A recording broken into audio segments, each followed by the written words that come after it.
The dining room lights glared down on the long oak table, turning the polished surface into a stage where every movement, every glance was amplified. Plates clattered, laughter echoed from one end, but the moment my father's voice rose, everything else stopped. "Madison!" Charles Cole snapped, his fork stabbing toward the roasted chicken in the center. "You're just a failure. Let Ethan eat first. At least he's worth something." Before we begin, drop a comment and tell us where are you from and from which city you're watching our videos. And after watching the whole video, don't forget to tell us, what would you do in this situation? Be honest, tell me in the comments below. We read every comment. Let's begin. The words cracked through the air like a whip. I froze, my hands tightening around the edge of my plate. My younger brother Ethan smirked, already pulling the dish toward himself. His eyes, a perfect mirror of our father's, gleamed with triumph as though he had won a battle he never even fought. "Don't take it so hard, Maddie," Ethan muttered, his voice dripping with mock sympathy.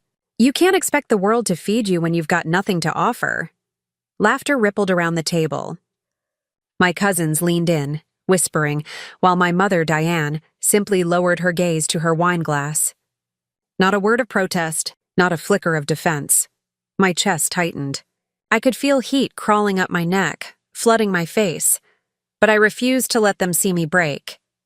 "Why would you say that in front of everyone?" My voice wavered, but I forced the words out, each one scraping against the lump in my throat. Charles leaned back in his chair, his expression hard as stone. "Because it's the truth.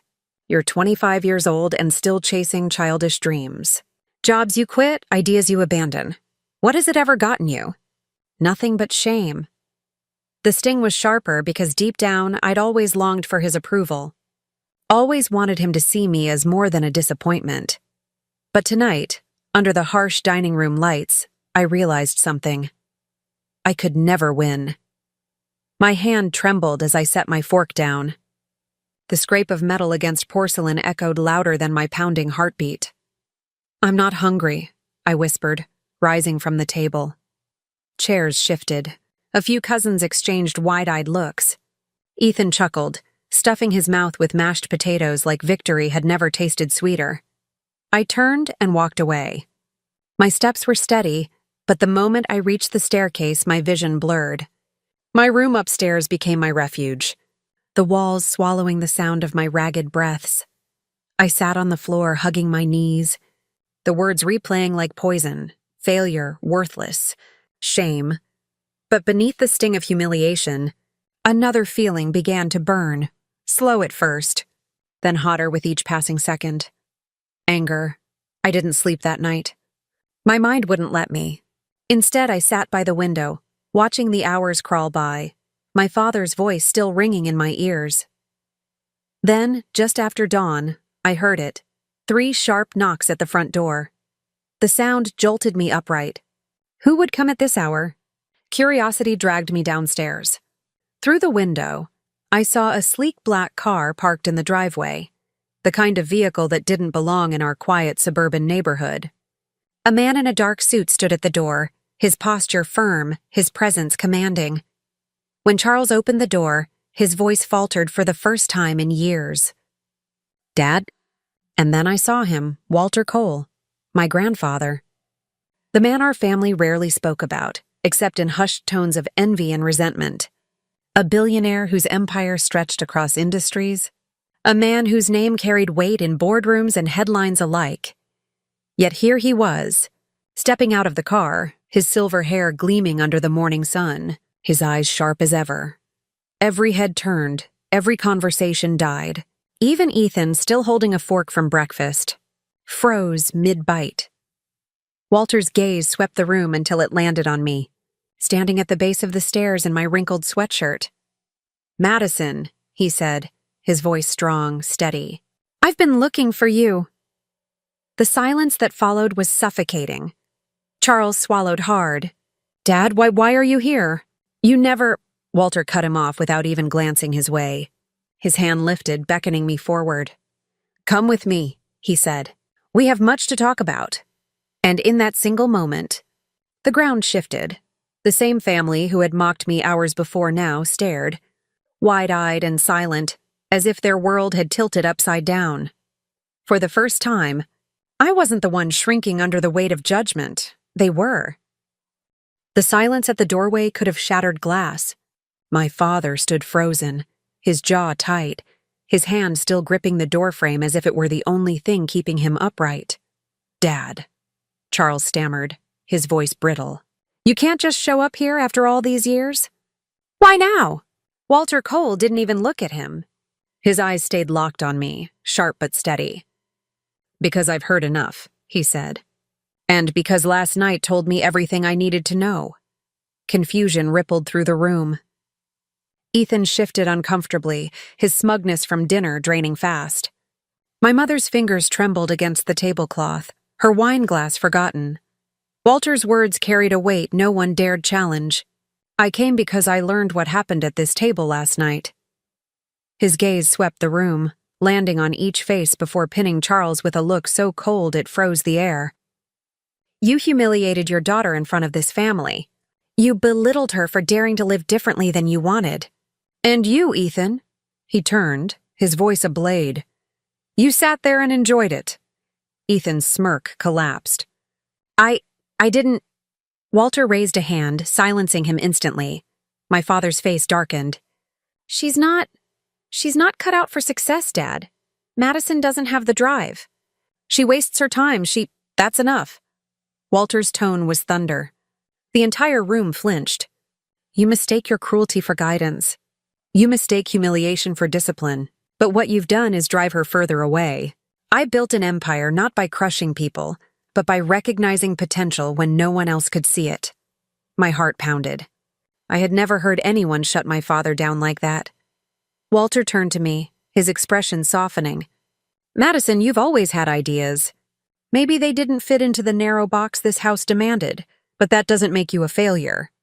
It makes you independent, and independence is worth more than blind obedience."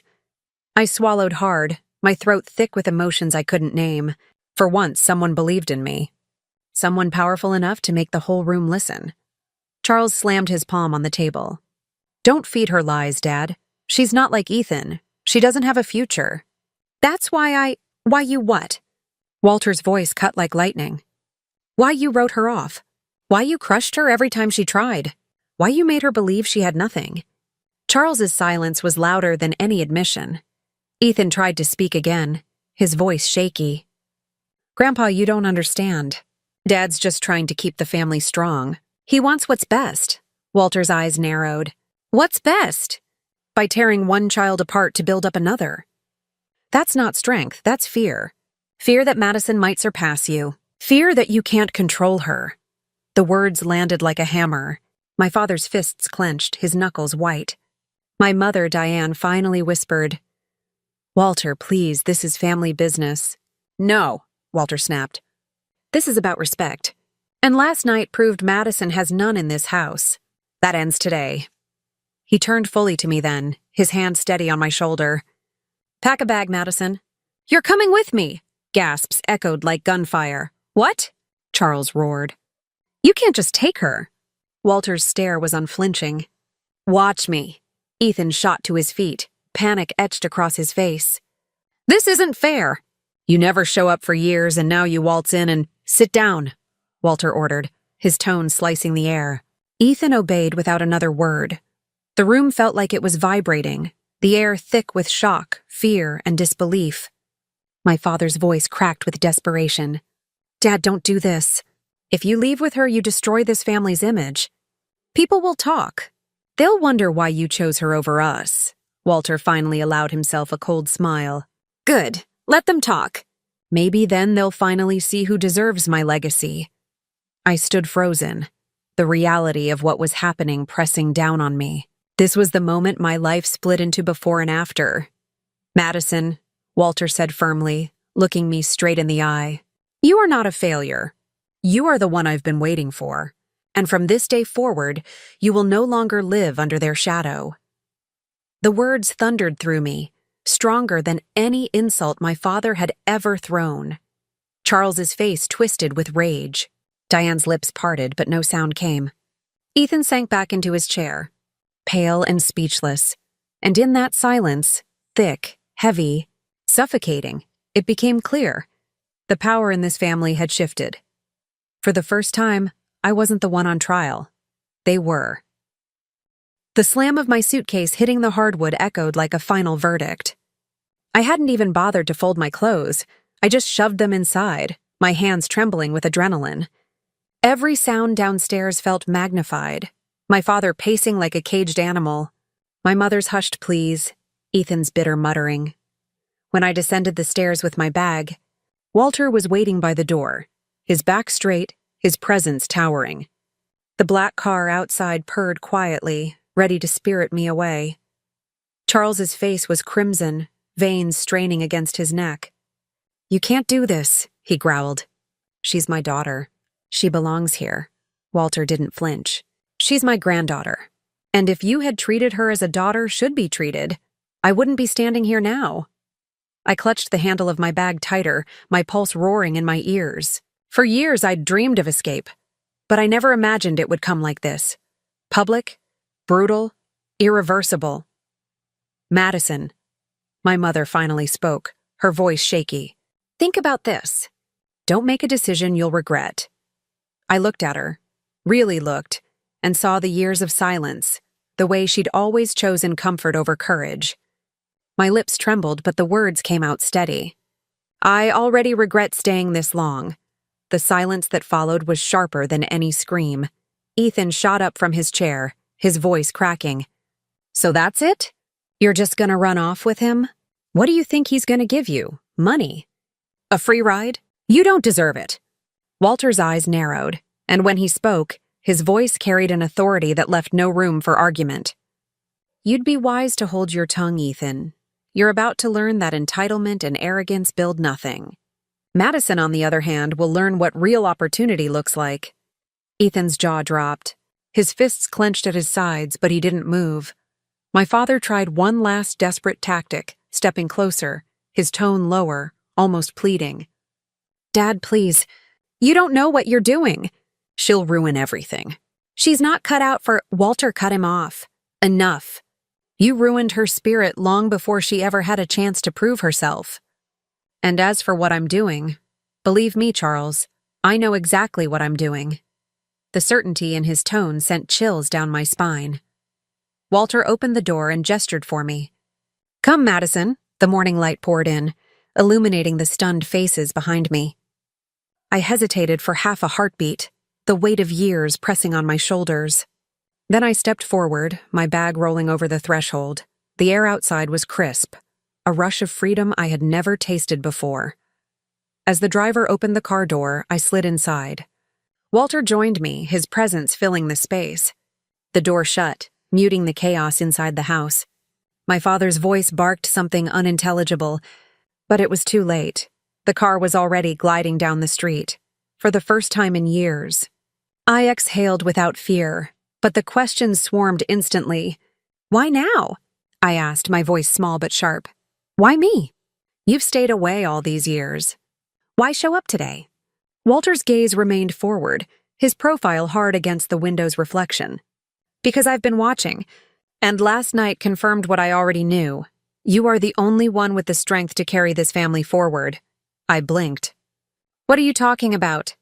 His eyes shifted to mine, steady and unflinching. "I'm not here just to protect you, Madison. I'm here because I've chosen you. My estate, my companies, my legacy. It won't go to Charles, and it won't go to Ethan. It will go to you." My heart stopped. "What? You heard me," Walter said, his voice calm, matter-of-fact. "You are the heir." I saw the cruelty in that dining room, and it confirmed what I've known for years. Charles is consumed by bitterness, Ethan by arrogance. Neither has the heart or the vision to lead. But you— his eyes softened just slightly. "You have fire. You endured their abuse and still held your head high. That resilience is what empires are built on." My mouth went dry. "But I don't know anything about running an empire." "I don't— You'll learn," he interrupted. "I'll teach you, and when the time comes, they will have no choice but to answer to you." The word sank in like a thunderclap. My father's insults, Ethan's smirks, my mother's silence, it all flipped in an instant. They weren't just tormentors anymore. They were about to become subjects of the very power they had mocked me for lacking. The car sped down the highway, every mile pulling me further from the life I had known and closer to something I couldn't yet fathom. For the first time, I saw the future not as a wall closing in, but as a door swinging wide open, and behind me, I knew the silence in that dining room had only just begun. 2 days later, the ballroom of the Cole Grand Hotel pulsed with tension. Chandeliers blazed overhead, cameras flashed, and journalists leaned forward over their notebooks. The announcement had been teased for days, Walter Cole to reveal heir to empire, and now the world was watching. I stood just off stage, palms damp, heart hammering so hard I thought the microphones might pick it up. My reflection in the polished floor startled me. I looked nothing like the girl who'd been humiliated at that dinner table. My hair was neatly styled, my blouse and blazer crisp, my shoulders squared. Walter stepped to the podium, his voice carrying across the hall like rolling thunder. For decades, I've built these companies with a single question in mind. Who will protect them when I'm gone? He paused, letting the silence stretch. For years, people assumed it would be my son, Charles, or perhaps my grandson, Ethan. But leadership isn't inherited through entitlement. It's earned through character. In the front row, Charles shifted uncomfortably. Ethan's jaw was locked tight, his fists curled in his lap. Diane sat stiff, eyes darting from Walter to me, panic creeping in. Walter's voice deepened. Last week, I witnessed something that made my decision clear. I saw cruelty masquerading as authority. I saw arrogance mistaken for strength. And I saw courage, in the face of humiliation, that deserved far more than silence. He turned, extending his hand toward me. Madison Cole, my granddaughter, my heir. The room erupted. Gasps, murmurs, the clicking of cameras firing like gunshots.